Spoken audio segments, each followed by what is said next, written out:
আসসালামু আলাইকুম। সংবাদে আপনাদের সবাইকে স্বাগতম জানাচ্ছি আমি নুসরাত। শুরুতেই সংবাদ শিরোনাম। 10-20 কোটি টাকা ছাড়া ভোট করা যায় না, তাই আমাদের ভাবতে হয় আসিফ মাহমুদ ভূঁইয়া। উপদেষ্টা আসিফ মাহমুদ সজীব ভূঁইয়া। আজ শুক্রবার জাতীয় প্রেস ক্লাবের বৈষম্য বিরোধী ছাত্র আন্দোলনে গোলটেবিলের ছবি, প্রথম আলো। আগামী নির্বাচনেও কালো টাকার দৌরাত্ম্য থাকবে বলে আশঙ্কা প্রকাশ করেছেন উপদেষ্টা আসিফ মাহমুদ সজীব ভূঁইয়া। তিনি বলেছেন, তাই নির্বাচনে নামার আগে তার মতো অন্যদেরও ভাবতে হচ্ছে। আজ শুক্রবার জাতীয় প্রেস ক্লাবে এক গোলটেবিল আলোচনায় এ কথা বলেন আসিফ মাহমুদ। বৈষম্য বিরোধী ছাত্র আন্দোলন আয়োজিত এই বৈঠকের শিরোনাম ছিল নভেম্বর থেকে জুলাই, বিপ্লব থেকে বিপ্লবে। বাংলাদেশে বর্তমান বাস্তবতায় 10-20 কোটি টাকা না থাকলে সংসদ নির্বাচন করা সম্ভব নয় মন্তব্য করে আসিফ মাহমুদ বলেন, এই বাস্তবতায় আসলে যাদের কালো টাকা আছে তাদেরই সুযোগ আছে আর কি নির্বাচনে অংশগ্রহণ করার। সেজন্য আমাদেরও বারবার চিন্তা করতে হয়, ইলেকশন কি করব না করব না, করলে কিভাবে করব, মানুষ টাকা ছাড়া ভোট দেবে কি না। জুলাই অভ্যুত্থানের নেতৃত্ব দেওয়া বৈষম্য বিরোধী ছাত্র আন্দোলনের অন্যতম সমন্বয়ক আসিফ মাহমুদ অন্তর্বর্তী সরকারের স্থানীয় সরকার এবং যুব ও ক্রীড়া উপদেষ্টা দায়িত্ব পালন করছেন। উপদেষ্টা পরিষদে তার সাবেক সহকর্মী আরেকজন সমন্বয়ক নাহিদ ইসলাম নতুন দলের নেতৃত্ব নিয়ে রাজনীতিতে নামলেও আসিফ মাহমুদ এখনও স্পষ্ট কোনো সিদ্ধান্ত জানাননি। তিনি শুধু বলেছেন, তিনি কোনো দলের হয়ে নির্বাচন করলে উপদেষ্টা পরিষদ থেকে পদত্যাগ করবেন। অন্তর্বর্তী সরকার আগামী ফেব্রুয়ারিতে ত্রয়োদশ সংসদ নির্বাচনের আয়োজনের ঘোষণা দিয়েছে। আসিফ মাহমুদের জুলাই অভ্যুত্থানের সহযোদ্ধাদের গড়া দল জাতীয় নাগরিক পার্টি সেই নির্বাচনে অংশ নেওয়ার প্রস্তুতি নিচ্ছে। অভ্যুত্থানের পর ভুল হয়েছে। জুলাই অভ্যুত্থানে শেখ হাসিনা সরকারের পতনের পর রাজনৈতিক দলগুলোর কাছে থেকে সহযোগিতা না পাওয়ার অভিযোগ তোলার পাশাপাশি আসিফ মাহমুদ বলেন, সিদ্ধান্ত গ্রহণের প্রক্রিয়ায় তাদেরও কিছু ভুল হয়েছিল। আসিফ মাহমুদ বলেন, 5ই আগস্ট শেখ হাসিনা পালানোর 1 ঘন্টা 2 ঘন্টাও বোধহয় হয়নি আমাদের রাজনৈতিক নেতারা এস্টাবলিশমেন্টের কোলে গিয়ে উঠে গেছেন। তো তরুণ হিসেবে আমাদেরও ভুল আছে। আমরা 25-26 বছরের কয়েকজন তরুণ ছিলাম পলিসি মেকিংয়ের দায়িত্বে, কিন্তু যখন আমাদের অগ্রজরা এস্টাবলিশমেন্টকে গিয়ে দায়িত্ব দিয়ে আসেন যে আপনারা একটা অন্তর্বর্তী সরকার গঠন করেন, তখন আমাদের হাতে আসলে খুব বেশি কিছু থাকে না। আসিফ মাহমুদ দাবি করেন, তারা তখন এস্টাবলিশমেন্টের কাছে রাজনৈতিক নেতাদের না যেতে বলেছিলেন, কিন্তু তাদের আহ্বান শোনা হয়নি। পরবর্তী পরিস্থিতিতে সেদিন দেশের পরিস্থিতি বিবেচনায় ছাত্রনেতারা দ্রুত সরকার গঠনের বিষয়ে একমত হন। আসিফ মাহমুদ আরও বলেন, 5 থেকে 8 অগস্ট গণ অভ্যুত্থানে ছাত্রনেতারা রাজনৈতিক নেতাদের পাশ গিয়ে কোনো সিদ্ধান্ত নেননি।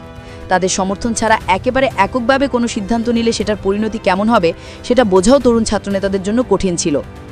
আসিফ মাহমুদ দাবি করেন, 5ই অগস্ট তিনি প্রস্তাব করেছিলেন ঢাকা বিশ্ববিদ্যালয়কে মিডল গ্রাউন্ড রেখে সেখানে একটা আলোচনা আয়োজনের, সেটি হয়নি। তার ভাষ্যে, আমাদের বলা হলো আপনারা ক্যান্টনমেন্টে আসেন, তো আমরা বললাম যে ক্যান্টনমেন্টে যাওয়া আমাদের পক্ষে সম্ভব নয়। তারপর আলোচনার ভেন্যু হিসাবে একটা মিডল পয়েন্টে আমাদেরকেও আসতে হলো। এই আলোচনায় অংশ নিয়ে কবি ও রাষ্ট্রচিন্তক ফরহাদ মোজাহার বলেন, 2024 সালের 8 আগস্ট একটি সাংবিধানিক প্রতিবিপ্লব হয়েছে। সে সময় নেতৃত্বে থাকা তরুণরা কতগুলো ভুল করেছে, সেই ভুল তরুণরা এখনও চাইলে সংশোধন করতে পারে, তবে তার জন্য বেশি সময় নেই। বৈষম্য বিরোধী ছাত্র আন্দোলনের সভাপতি রিফাত হোসিদের সঞ্চালনায় এই গোলটেবিলে এবি পার্টির চেয়ারম্যান মুজিবুর রহমান মঞ্জু, জাহাঙ্গীরনগর বিশ্ববিদ্যালয়ের সরকার ও রাজনীতি বিভাগের অধ্যাপক আব্দুল লাতিফ মাসুম, কর্নেল অবসরকৃত হাসিনুর রহমান, এনসিপি-এর যুগ্ম আহ্বায়ক Jabed Rasin, private university students alliance of Bangladesh পুসাবের স্থায়ী কমিটির সদস্য ফামিদুর রহমান ও অনলাইন অ্যাক্টিভিস্ট মোহাম্মদ সজল বক্তব্য দেন।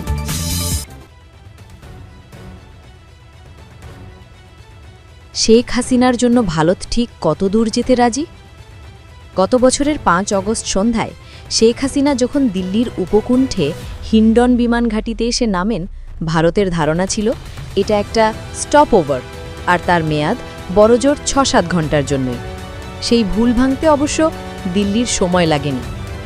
6 মাস পেরিয়ে আজ 7 মাসে ঠেকলেও তাকে এখনও পাঠানো সম্ভব হয়নি তৃতীয় কোনো দেশে, এবং রাষ্ট্রের অতিথি হিসাবে তিনি আজও ভারতেই অবস্থান করছেন।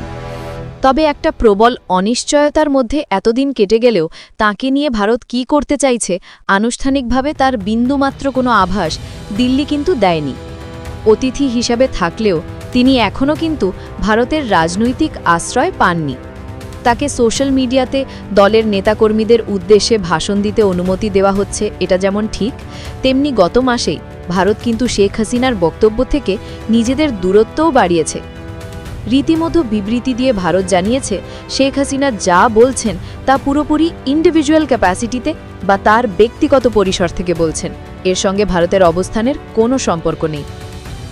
এদিকে পররাষ্ট্রমন্ত্রী জয়শঙ্কর কিংবা তার মন্ত্রণালয়ও ইদানিং একাধিকবার বলছেন বাংলাদেশের সঙ্গে ভারতও সুসম্পর্ক চায়। তবে তাতে কিছু যদি আর কিন্তু আছে।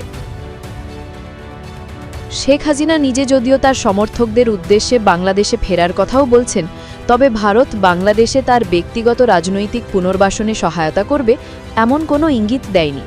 তাহলে শেখ হাসিনাকে নিয়ে এই মুহূর্তে ভারতের ভাবনা বা পরিকল্পনাটা কি? বা অন্যভাবে বললে শেখ হাসিনার পাশে দাঁড়ানোর জন্য ভারত ঠিক কতটা যেতে প্রস্তুত? জোর করে কোথাও পাঠানো হবে না। ঢাকায় ভারতের সাবেক রাষ্ট্রদূত পিনাকর রঞ্জন চক্রবর্তী দৃঢ়ভাবে বিশ্বাস করেন দীর্ঘদিনের পরীক্ষিত বন্ধু শেখ হাসিনাকে ভারত কিছুতেই কোনো বিপদের মুখে ঠেলে দেবে না। সূত্রে জানা যায় 2024 সালের 5 আগস্ট সাবেক প্রধানমন্ত্রী শেখ হাসিনা দেশত্যাগের খবর জানার পর শাহবাগের লোকজনের সংখ্যা বাড়তে থাকে। এর আগে হারুন দিনভর পুলিশ প্রধানের সাথেই ছিলেন, কিন্তু হাসিনার দেশত্যাগের খবর পাওয়ার পর থেকে ওয়্যারলেসে তিনি কোনো নির্দেশনা দেননি। ওই দিন দুপুরে তিনি পুলিশ সদর দপ্তরের পূর্ব পাশে থাকা সিটি কর্পোরেশনের সীমানা দেয়াল টপকে পালিয়ে যান। ঢাকাস্থ যোগাযোগ করেন মার্কিন দূতাবাসেও, নিশ্চয়তা চান তাকে অক্ষত অবস্থায় বিমানবন্দরে বিমানে তুলে দিয়ে আসার। তবে কূটনৈতিক সূত্র জানায় তার প্রস্তাব নাকচ করে দেয় দূতাবাস। পরে তিনি সেখান থেকে ফিরে আসেন। এরপর বিকালে কাউন্টার টেরোরিজম ইউনিটের সোয়াটের একটি গাড়ি তাকে মিরপুরের দিকে একটি জায়গায় দিয়ে আসে। সেখানে কিছু ব্যক্তির সাথে আলাপ করে বিমানবন্দর দিয়ে পালানোর চেষ্টা করেন হারুন। গাড়িতে করে পৌঁছেও যান বিমানবন্দরে।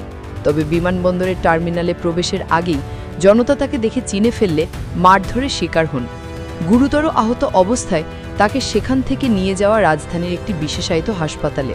এরপর থেকে তার আর কোনো হদিশ পাওয়া যায়নি। অস্ট্রেলিয়ান প্রবাসী জাতীয় নাগরিক পার্টির যুগ্ম মুখ্য সমন্বয়ক দিলশানা পারুল তার ফেসবুক পোস্টে ডিবি হারুনের একটি ছবি শেয়ার করে দাবি করেছেন তাকে টেক্সাসের উডল্যান্ড শহরে দেখা গেছে। আমেরিকান প্রবাসীদের উদ্দেশ্যে তিনি লেখেন, আমেরিকায় প্রবাসীরা সজাগ থাকুন, দেখার সঙ্গে সঙ্গে দেশে ফেরত পাঠানোর ব্যবস্থা করুন। মুহূর্তেই তার এই পোস্টটি সামাজিক যোগাযোগ মাধ্যমে ছড়িয়ে পড়ে। এই নিয়ে দেশজুড়ে শুরু হয়েছে ব্যাপক আলোচনা সমালোচনা।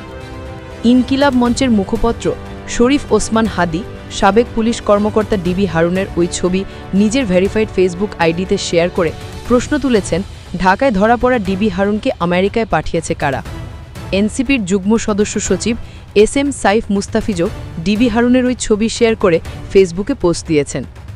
পোস্টে আইন উপদেষ্টা আসিফ নজরুলকে মেনশন করে তিনি লেখেন, আপনারা উপদেষ্টা হয়েও ডিবি হারুনরা দেশে ধরা পড়ার পরও কিভাবে দেশ থেকে নিরাপদে বের হয়ে টেক্সাস চলে যায়? আপনাদের উপদেষ্টা মণ্ডলের কাজ কি? তিনি আরও লেখেন, আওয়ামী লীগের ব্যাপারে কি করলেন আপনারা? এক মহা ধুমধামে নির্বাচন করে ক্ষমতা হস্তান্তর আর আওয়ামী লীগের সন্ত্রাসীদের নিরাপত্তা দেওয়া, তাদের সম্পদ পাহারা দেওয়া ছাড়া আর কোন কাজটা? আওয়ামী লীগ নেত্রী হিসেবে মানুষ কি মেনে নেবে? শেখ হাসিনা আর কখনো বাংলাদেশে ফিরে গিয়ে ভাঙাচোরা আওয়ামী লীগের হাল ধরতে পারবেন কিনা, এই প্রশ্নটা এখনও কিন্তু খুবই প্রাসঙ্গিক। তবে OP জিন্দাল গ্লোবাল ইউনিভার্সিটির অধ্যাপক ও আন্তর্জাতিক সম্পর্কের বিশ্লেষক শ্রীরাধা দত্ত মনে করেন কাজটা অসম্ভব কঠিন তো বটেই। ভারতের পক্ষেও তাকে এক্ষেত্রে সাহায্য করাটা খুব মুশকিল। ডক্টর দত্ত বিবিসিকে বলছিলেন, ইন্ডিয়া ওনাকে রাখবে, উনি যতদিন এখানে থাকতে চান এবং আমরা যতদিন ফিল করি যে উনি ওখানে ফেরত গেলে নিরাপদ নন, ততদিন ওনাকে রাখা হবে। কিন্তু রিহ্যাবিলিটেশনের যে একটা কথা উঠছে, আমরা জানি না ভারত সরকার কি ভাবছে, কিন্তু আওয়ামী লীগের সেরকম একটা চেষ্টা তো অবশ্যই আছে। তবে আমার মনে হয় না সেরকম পরিস্থিতি বাংলাদেশে এখন আর পসিবল। ছবির ক্যাপশন, শ্রীরাধা দত্ত 5 মার্চ 2025। শ্রীরাধা দত্ত অবশ্য এটাও মানেন আওয়ামী লীগ কিছুটা সহানুভূতির হাওয়া পেয়েছে 32 ধানমন্ডি ভাঙার পরে, এবং তার ভাষায় আরও যেসব অকারণ মাইন্ডলেস ডিস্ট্রাকশন বা অর্থহীন ভাঙচুরগুলো হলো তারপরে। কিন্তু এর অর্থ এই নয় যে তাতে শেখ হাসিনার রাজনৈতিক পুনর্বাসনের পথ প্রশস্ত হবে। তার কথায়, আসলে শেখ হাসিনার উপরে যে রাগ, যে বিতৃষ্ণা মানুষের, স্বাভাবিকভাবেই এত বছরের একটা ব্যাপার, আমার মনে হয় না এত তাড়াতাড়ি তারা ভুলে যাবে। আওয়ামী লীগ অবশ্যই একটা ঐতিহাসিক দল, বাংলাদেশের রাজনৈতিক ল্যান্ডস্কেপে তারা নিশ্চয়ই একটা বিশেষ জায়গা দখল করে, কিন্তু তাই বলে শেখ হাসিনাকে যে এরপরও সবাই আওয়ামী লীগের নেত্রী বলে মেনে নেবে, সেটা নিয়ে ঘোরতর প্রশ্ন আছে বলেই আমার মনে হচ্ছে, মন্তব্য করেন শ্রী রাধা দত্ত। দিল্লিতে পর্যবেক্ষকদের মন্তব্য থেকে একটা জিনিস খুব পরিষ্কার, দলীয় নেতাকর্মীদের উদ্দেশ্যে শেখ হাসিনাকে হয়তো ভাষণ দিতে দেওয়া হচ্ছে, কিন্তু তার মানে এই নয় বাংলাদেশের রাজনৈতিক চালচিত্রে তাকে ভারত আবার হাতে করে বসিয়ে দিতে চাইবে। বাস্তবতা হলো পরিস্থিতি অনুধাবন করেছে বলেই ভারতের এখন সেই ইচ্ছাও হয়তো নেই